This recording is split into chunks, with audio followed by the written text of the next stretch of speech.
Hi అండి. మీరు కూడా నాలాగా పీసీఓడి వల్ల కానీ థైరాయిడ్ వల్ల కానీ రెగ్యులర్ పీరియడ్స్ బాధపడుతున్నారా? అయితే ఈ వీడియో మీకోసమే. Welcome to our channel Savitri కంటే. రీజన్స్ ఏమన్నా కానీ పీరియడ్స్ ఇర్రెగ్యులారిటీ అనేది లేడీస్ లో కామన్ గా ఉండే ప్రాబ్లం కదా. ఇంకా నా విషయానికి వస్తే కొంచెం వెయిట్ పెరిగినా కానీ పీరియడ్స్ అనేవి రెగ్యులర్ అయిపోతాయి. ఇంకా వెంటనే హెల్తీ డైట్ తో అయితే పీరియడ్స్ ని రెగ్యులర్ చేసుకుంటాను. దీన్ని బట్టి మనందరికీ ఏమర్థమవుతుందంటే పీరియడ్స్ రెగ్యులర్ గా ఉండడం కానీ ఇర్రెగ్యులర్ ఉండడం కానీ మన చేతుల్లోనే ఉంటుంది. పీరియడ్స్ ని రెగ్యులర్ గా ఉంచుకోవడం కోసం నేను ఏం డైట్ ఫాలో అవుతానో మీ అందరితో షేర్ చేసుకోవాలనుకుంటున్నానండి. నేనైతే ఇప్పుడు డే 1 నుంచి డే 10 వరకు నేను ఏం డైట్ ఫాలో అయ్యానో చూపిస్తాను. మీరు కనుక ఇదే డైట్ ని 1 మంత్ ఫాలో అయితే 5 to 6 kgs ఈజీగా తగ్గొచ్చు. డే 1 ఇంకా డే 2లో నేను మార్నింగ్ నుంచి నైట్ వరకు ఏం డైట్ ఫాలో అయ్యానో చూపించాను కదండి. ఈ రోజైతే డే 3లో మార్నింగ్ నుంచి నైట్ వరకు ఏం డైట్ ఫాలో అయ్యానో చూపిస్తాను, చూసేయండి. మీలో ఎవరైనా నేను డే 1 ఇంకా డే 2లో ఏం డైట్ ఫాలో అయ్యానో ఇంకా చూడకపోతే ఒకసారి నా ఛానల్లోకి వెళ్ళి ఆ 2 వీడియోస్ చూసేసి తర్వాత డే 3లో ఏం డైట్ ఫాలో అయ్యానో చూసేయండి. మనం డైట్ అనేది ఫాలో అయినా అవ్వకపోయినా కానీ మార్నింగ్ లేవగానే బ్రష్ చేసి ఖాళీ కడుపుతో గోరువెచ్చని నీళ్ళు తాగితే డైజెషన్కి చాలా మంచిది. నేనైతే ఎవ్రీడే మార్నింగ్ లేవగానే బ్రష్ చేసి తర్వాత వాటర్ని వేడి చేసుకుని అందులో నుంచి 2 గ్లాసులు గోరువెచ్చని నీళ్ళు అయితే తాగుతాను. ఖాళీ కడుపుతో 2 గ్లాసుల వాటర్ తాగిన తర్వాత అరగంట గ్యాప్ ఇచ్చి వెయిట్ లాస్ డ్రింక్ అయితే చేసుకుంటానండి. ఈ రోజు నేను చేసుకునే వెయిట్ లాస్ డ్రింక్ వచ్చేసేసి సోంపు వాటర్. వంటిల్లే వైద్యశాల అంటుంటారు కదండి. నేనైతే కిచెన్లో ఉండే వాటితోనే రోజుకి ఒక వెయిట్ లాస్ డ్రింక్ చేసుకుంటున్నాను. ఈ సోంపు వాటర్ చేసుకోవడానికి గిన్నెలో గ్లాసున్నర వాటర్ పోసి గ్యాస్ మీద పెట్టి అందులో 1 టీ స్పూన్ సోంపు వేసి గ్లాస్ వాటర్ అయ్యే వరకు మరిగించుకుంటే వెయిట్ లాస్ డ్రింక్ అయితే రెడీ అయిపోతుంది. వెయిట్ లాస్ డ్రింక్ తాగిన తర్వాత ఒక అరగంట సేపు వాకింగ్ కానీ ఎక్సర్సైజ్ కానీ చేస్తే చాలా మంచిది. అరగంట సేపు వాకింగ్ చేసి వచ్చిన తర్వాత బ్రేక్ఫాస్ట్ కోసం అని చెప్పి ఫస్ట్ అయితే ఎగ్ని బాయిల్ చేశాను. ఈ ఎగ్తో పాటు నేను ఇక్కడ రాగిజావ కూడా చేసుకుంటున్నానండి. ఈ రాగిజావ చేయడానికి ఫస్ట్ గిన్నెలో అయితే 1 గ్లాస్ వాటర్ పోసి స్టవ్ మీద పెట్టి ఆ వాటర్ కాగేలోపు చిన్న గిన్నెలో 2 టేబుల్ స్పూన్ల రాగి పిండి వేసి అందులో కొంచెం వాటర్ పోసి ఉండలు లేకుండా కలిపి పక్కన ఉంచుకోవాలి. వాటర్ ఇలా బాగా కాగుతున్నప్పుడు ముందుగా రాగి పిండిలో వాటర్ పోసి కలిపాం కదండి, ఆ రాగి వాటర్ని ఇందులో పోసి చిక్కగా అయ్యే వరకు తిప్పుతూ ఉండాలి. కొంతమందికి రాగి జావ బాగా చిక్కగా ఉంటే ఇష్టం ఉంటుంది కదండి. అలాంటి వాళ్ళు 3 టీ స్పూన్ల రాగి పిండి తీసుకుంటే సరిపోతుంది.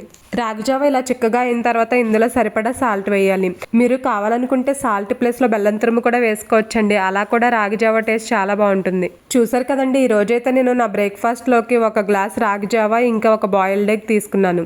మార్నింగ్ బ్రేక్ఫాస్ట్ చేసేసిన తర్వాత ఇంకా లంచ్ అయితే ప్రిపేర్ చేస్తున్నానండి. ఈరోజు లంచ్కి వచ్చేసేసి బీట్రూట్ చపాతీ ఇంకా పాలకూర వెల్లుల్లి కారం. చపాతీ పిండిని ముందుగానే కలిపి పెట్టుకుంటే చపాతీలు సాఫ్ట్గా వస్తాయి కదా, అందుకే నేను ఇక్కడ ముందుగా చపాతీ పిండిని కలుపుతున్నాను. నేను ఇక్కడ చపాతీలు చేయడానికి గోధుమ పిండితో పాటు స్ప్రౌటెడ్ నవారా రైస్ పౌడర్ని కూడా తీసుకున్నానండి. 1 కప్పు గోధుమ పిండికి 1/2 కప్ నవారా రైస్ పౌడర్ తీసుకున్నాను. బీట్రూట్ తురుములో 1 కప్పు గోధుమ పిండి, 1/2 కప్పు నవారా రైస్ పౌడర్ వేసిన తర్వాత సరిపడా సాల్ట్ కూడా వేసి ముందైతే వాటర్ పోయకుండా ఇలా కలుపుకోవాలి. ముందు వాటర్ పోయకుండా మొత్తం ఒకసారి బాగా మిక్స్ చేసి తర్వాత కొంచెం కొంచెం వాటర్ పోసుకుంటూ ఇలా చపాతీ ముద్దలా కలుపుకొని పక్కన ఉంచుకోవాలి. మనం ఎప్పుడు చపాతీలు చేసినా కానీ ఉత్తిగా గోధుమ పిండితో కాకుండా అందులో రాగి పిండి కానీ జొన్న పిండి కానీ వేసి చేసామంటే టేస్ట్ బాగుంటుంది, ఇంకా హెల్త్ బెనిఫిట్స్ కూడా పెరుగుతాయి. ఈ రోజైతే బీట్రూట్ చపాతీలోకి పాలకూర వెల్లుల్లి కారం చేస్తున్నానని చెప్పాను కదండి. దానికోసమే నేను ఇక్కడ పాలకూరని క్లీన్ చేస్తున్నాను. ముందైతే పాలకూరని శుభ్రం చేసి 4-5 సార్లు కడిగి తర్వాత కట్ చేసి రెడీగా ఉంచుకోవాలి. తర్వాత పాలకూరలోకి వెల్లుల్లి కారం చేసుకోవడానికి నేను ఇక్కడ మిక్సీ గిన్నెలో 2 పెద్ద ఉల్లిపాయలను ఇలా చిన్న చిన్నగా కట్ చేసి వేశాను. తర్వాత ఇందులో 10 నుంచి 15 వెల్లుల్లి రెబ్బలు, నానబెట్టిన నిమ్మకాయ సైజ్ అంత చింతపండు, కొంచెం పసుపు, 2 టీ స్పూన్ల కారం, సరిపడా సాల్ట్ వేసి మెత్తగా మిక్సీ పట్టుకోవాలి. వెల్లుల్లి కారాన్ని ఇలా మెత్తగా మిక్సీ పట్టుకున్న తర్వాత స్టవ్ మీద ప్యాన్ పెట్టి అందులో ఆయిల్ వేసి ఆయిల్ వేడైన తర్వాత ఎండుమిర్చి, తాలింపు దినుసులు అంటే పచ్చిశనగపప్పు, మినపప్పు, ఆవాలు, జీలకర్ర వేసి అవి ఫ్రై అయిన తర్వాత కొంచెం కరివేపాకు, కొంచెం ఇంగువ వేసి ఫ్రై చేసుకోవాలి.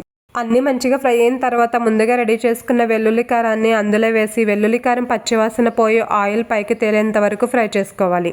వెల్లుల్లి కారం ఇలా మంచిగా ఫ్రై అయిన తర్వాత ఇందులో ముందుగా కట్ చేసి రెడీగా ఉంచుకున్న పాలకూరని వేసి మొత్తం గరిటతో ఒకసారి మిక్స్ చేసి పాలకూరని బాగా మగ్గనివ్వాలి. పాలకూర ఇలా మగ్గిన తర్వాత ఇందులో 1 టీ స్పూన్ ధనియాల పొడి, సరిపడా సాల్ట్ వేసి మొత్తం గరిటతో ఒకసారి మిక్స్ చేసి ఫైనల్గా కొత్తిమీర జల్లుకుంటే పాలకూర వెల్లుల్లి కారం రెడీ.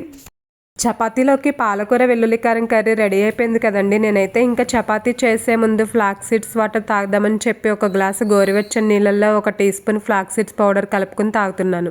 ఈ ఫ్లాక్స్ సీడ్స్ వాటర్ని లంచ్కి అరగంట ముందు తాగాలండి. ఈ ఫ్లాక్స్ సీడ్స్ వాటర్ వల్ల చాలా హెల్త్ బెనిఫిట్స్ ఉన్నాయి. ఫ్లాక్స్ సీడ్స్ వాటర్ తాగిన తర్వాత లంచ్ తినడానికి అరగంట టైం ఉంటుంది కదండి. ఈ అరగంట టైంలో నేనైతే ఇక్కడ చపాతీ చేస్తున్నాను. చూడండి, చపాతీ పిండిని ముందుగానే కలిపించుకున్నాను కదా, అందుకే పిండి చాలా సాఫ్ట్గా ఉంది. ముందుగా చపాతీలన్నీ ఇలా చేసి పెట్టుకున్న తర్వాత స్టవ్ మీద ప్యాన్ పెట్టి ప్యాన్ బాగా వేడైన తర్వాత చపాతీలు ప్యాన్ మీద వేసి నెయ్యితో ఇలా కాలుస్తున్నాను. చపాతీలని ఆయిల్తో కంటే ఇలా నెయ్యితో కాలిస్తే చపాతీలు టేస్ట్ బాగుంటుంది. ఇంకా రోజుకు 1 టీ స్పూన్ నెయ్యి తీసుకోవడం వల్ల హెల్త్కి కూడా చాలా మంచిది. చపాతీలు రెడీ అయిపోయాయి కదండి. ఇంకా నేను ఈరోజు లంచ్లోకి ఏమేమి తింటున్నానో చూసేయండి. 2 బీట్రూట్ చపాతీ, కొన్ని కీరదోస ముక్కలు, కొన్ని క్యారెట్ ముక్కలు, ఇంకా ఎంతో టేస్టీగా ఉండే పాలకూర వెల్లుల్లి కారం. ఈ రోజు నా లంచ్ మెనూ అయితే ఇదేనండి. చూడ్డానికి ఎంత కలర్ఫుల్గా ఉందో కదా. మనం తీసుకునే ఫుడ్తో పాటు వాటర్ తాగడం కూడా చాలా ఇంపార్టెంట్ అండి. Every 1 అవర్కి 1 glass of water compulsory తాగాలి. ఈవినింగ్ 4కి అలా 1 బనానా తీసుకున్నానండి. ఇంకా నైట్ డిన్నర్లోకి ఈరోజు వెజిటేబుల్ ఉప్మా చేస్తున్నాను. ఈ వెజిటేబుల్ ఉప్మా చేసుకోవడానికి ఫస్ట్ స్టవ్ మీద ప్యాన్ పెట్టి అందులో ఆయిల్ వేసి ఆయిల్ వేడైన తర్వాత 1 టేబుల్ స్పూన్ పల్లీలు వేసి ఫ్రై చేసుకోవాలి. పల్లీలు మంచిగా ఫ్రై అయిన తర్వాత అందులో పచ్చిశనగపప్పు, మినపప్పు, ఆవాలు, జీలకర్ర వేసి ఫ్రై చేసి అవి కూడా ఫ్రై అయిన తర్వాత చిన్నగా కట్ చేసిన అల్లం ముక్కలు వేసి ఫ్రై చేయాలి. అల్లం ముక్కలు ఫ్రై అయిన తర్వాత ఇందులో చిన్నగా కట్ చేసుకున్న పచ్చిమిర్చి ముక్కలు వేసి పచ్చిమిర్చి కూడా ఫ్రై అయిన తర్వాత కొంచెం కరివేపాకు వేసి ఫ్రై చేయాలి. నేను ఇక్కడ కరివేపాకుని కట్ చేసి వేసానండి. ఇలా కట్ చేసి వేయడం వల్ల పక్కన పెట్టేయకుండా అవి కూడా తినేయచ్చు కదా, అందుకే. తర్వాత ఉల్లిపాయ ముక్కలు వేసి ఆనియన్స్ కొంచెం మగ్గిన తర్వాత అందులో క్యారెట్, బీన్స్, టమాటా ముక్కలు వేసి తర్వాత సరిపడా సాల్ట్ కూడా వేసి మొత్తం గరిటెతో ఒకసారి తిప్పి ఈ వెజిటేబుల్స్ అన్నింటినీ మూత పెట్టి మగ్గనివ్వాలి. ఒక 2 మినిట్స్కి వెజిటేబుల్స్ అన్నీ ఇలా సాఫ్ట్గా కుక్ అయిపోయాయండి. ఇప్పుడు ఇందులో 1 గ్లాసున్నర గోధుమ రవ్వ వేసి గోధుమ రవ్వను కూడా ఒక 2 మినిట్స్ ఫ్రై చేసుకోవాలి. గోధుమ రవ్వని వాటర్ పోయకముందే ఒక 2 మినిట్స్ ఇలా ఫ్రై చేయడం వల్ల ఉప్మా టేస్ట్ చాలా బాగుంటుంది. గోధుమ రవ్వని ఇలా ఫ్రై చేసుకున్న తర్వాత ఇందులో గ్లాసున్నర గోధుమ రవ్వకి 4.5 గ్లాసుల వేడి నీళ్ళు పోయాలి. నేను ఇక్కడ గోధుమ రవ్వ లావత్ తీసుకున్నాను కదండి, అందుకే వాటర్ కొంచెం ఎక్కువే పడతాయి. ఇప్పుడు ఒకసారి సాల్ట్ చెక్ చేసుకుని సరిపడా సాల్ట్ కూడా వేసి ఒకసారి గరిటెతో మొత్తం మిక్స్ చేసి ఫైనల్గా కొత్తిమీర జల్లి మూత పెట్టి ఉడకనిస్తే ఒక 10 నిమిషాలకి వెజిటేబుల్ ఉప్మా అయితే రెడీ అయిపోతుంది. చూసారు కదండి, డే 3లో నేను మార్నింగ్ నుంచి నైట్ వరకు ఏమేమి డైట్ ఫాలో అయ్యానో. నేను చేసిన ఈ డైట్ రెసిపీస్ మీకు కూడా నచ్చుంటాయి. నేను పెట్టే అన్ని వీడియోస్ మీకు రావాలనుకుంటే ఈ వీడియోని లైక్ చేసి నా ఛానల్ని సబ్స్క్రైబ్ చేసుకోవడం మాత్రం మర్చిపోకండి. వీడియోని స్కిప్ చేయకుండా లాస్ట్ వరకు చూసినందుకు థ్యాంక్ యూ సో మచ్.